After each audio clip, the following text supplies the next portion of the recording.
ذات افغانستان خود تباه کردیم. نه کاش که افغانستان خود کوشش تباه بسیار کردم که صلح و آرامی به نتونسته.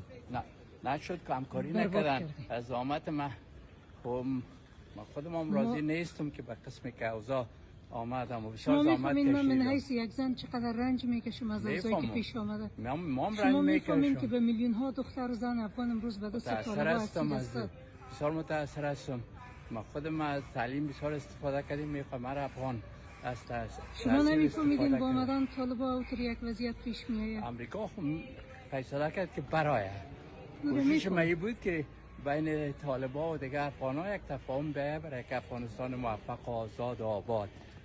بدبختانه که اشتباهات از طرف اطراف مختلف شد او نشد، اما مسئله حل نیست تا که هم افغان‌ها به یک موافقه کلی برای که افغانستان آزاد و آباد و پیشرفته صورت نگیره. این کار ناتمام است.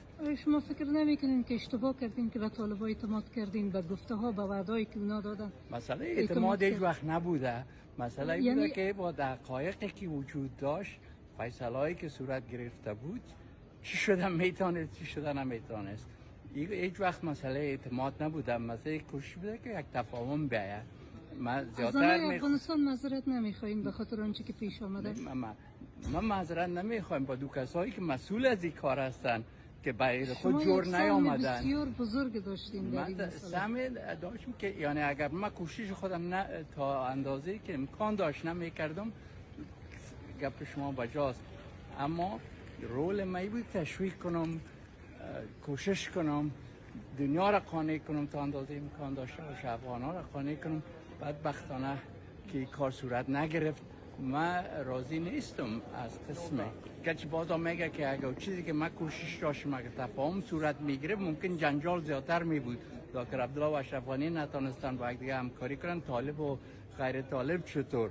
یک مشکلی هست که باید دربارش فکر کرد که چرا چانسایی که به دست میاد از استفاده درست نمیشه. شما سلامت باشین، زنده باشین.